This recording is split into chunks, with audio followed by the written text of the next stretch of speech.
So ayan nga, natusan nga ako ng jowa ko yan pumunta ng palengke at bumili ng ulam namin for today's video. O diba, for the go. At ayan, tamang papunta na nga tayo ng palengke kasi nga anong oras na, hindi ko na naabutan yung mga tindahan ng mga isda. Kaya ayan, magdaan na lang tayo. Tocino, o diba, for the go. Antaray, tocino na lang. At ayan, buksan ko na nga tong gate para makapunta sa may palengke kasi na doon tayo bibili. Ano nga naman bumili ka sa butika, te?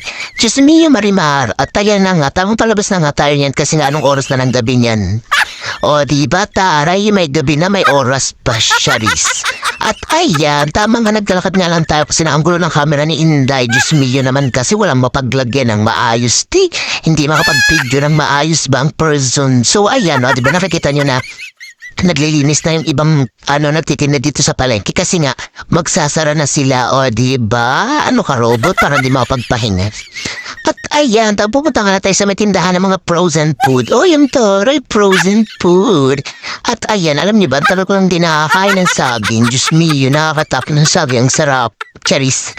At ayan, o diba, beti kuya, pinauna niya ako, o diba? Ladies first daw, ang taray. So ayan, dito na ako sa may tindahan ng frozen foods. Tapos ayan, natakpan ko yung camera, nakakagigil ka person. At ayan, may kasabayan nga akong bumibili na kaya nakakahiya mag-video talaga. Kunyari, hawak ko lang yung cellphone ko, diba? At ayan, sabi ko, mapabili ba ng tocino? Tapos sabi niya yung daw ba, ayun, yung ganun karami. Sabi hindi po, ayan niya, konti lang.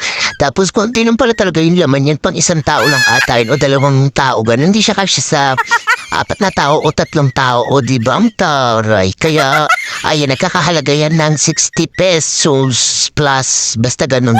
At ayan, pagkabili ko nga, uuwi na nga ako, o diba? Ang taray, uuwi na ako, iba sarado na, o. Kaya hindi na ako nakabili ng isda. Gusto namin ng isda. Gusto ko, lalo kang gusto ko ng isda kasi prito, ayan. At ayan, dapat nabibili ako dito ng popcorn. Kaso si kuya nagtitinda ng popcorn, nilayasan ako. Hindi siya nakapag-antay. Ganyan naman kayo eh. Charis. At ayan, tamang nalis na nga tayo sa may iskinita papunta sa aming bahay. O diba, alangan na papunta sa Balintao. Yo, Charis. So ayan, tamang galakad nga tayo kasi si kuya nanakbuo.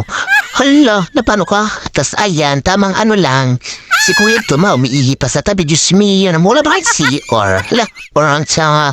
Tas ayan, ang mga pusa nagkalat na naman sa lamsangan. So ayan, bubuksan natin yung gate kasi nga.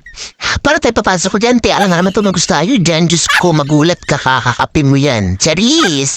At ayan, diba araw-araw ganyan ang gagawin mo pag lalabas ka. Bukas ng gate, lock ng gate, taas ng hagdan. Diyos ko, Marimar. Napakahirap ng ganitong buhay. Charis! At ayan, tamang lako lang uli kasi nga baka nga tumagos ang kawatan dyan. Ako, pagbukas mo ng pinto, wala ka nang gamit. At ayan ang aking papi, o diba? I love you so much. Pero siya nga.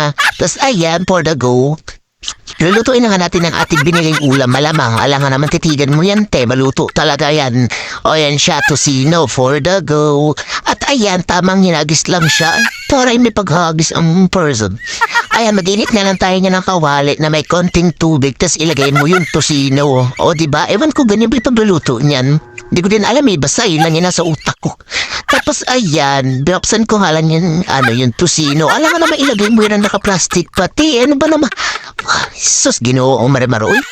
At ayan, nilagay ko na nga siya kasi na umaano na nga yung tubig, kumukulo na. La, may pagkulo, parang utak ko, kulong-kulo. Nasa buhisit sa'yo, la, or the go.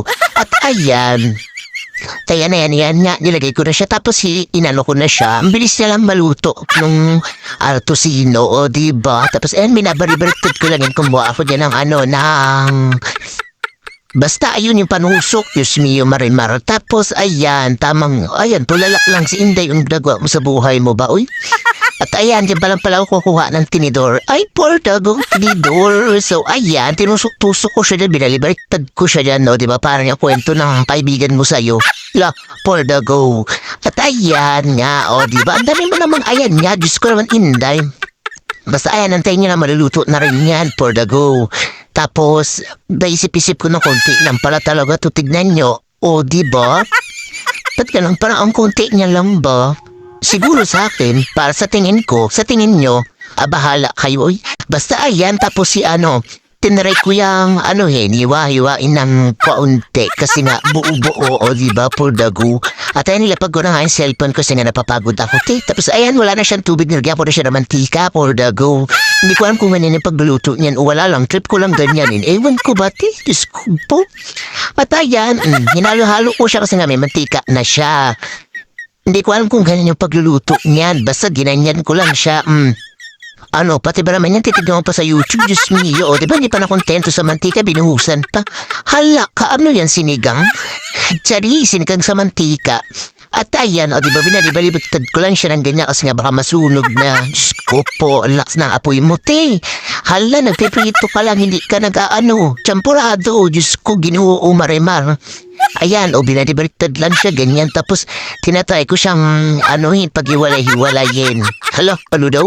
Ayan, for the go. O, yeah, tapos sinalo ko lang siya, pinagdiinan ko talaga. Matama ako at mali ka. La, for the go. Charis! At ayan nga. O, diba? Ang tagal naman. Kaya anong ginagawa mo? Ang tagal mo naman haluin yan. For the go. At ayan, tignan niyo yung finished product. Ayan na siya. Patapos na siya, te. O, diba? Ang taray for the go. For the go talaga yan. Ayan, o, ang konti lang pala talaga niya. Hindi siya kasya sa 3 person. La, for the go, 3 person.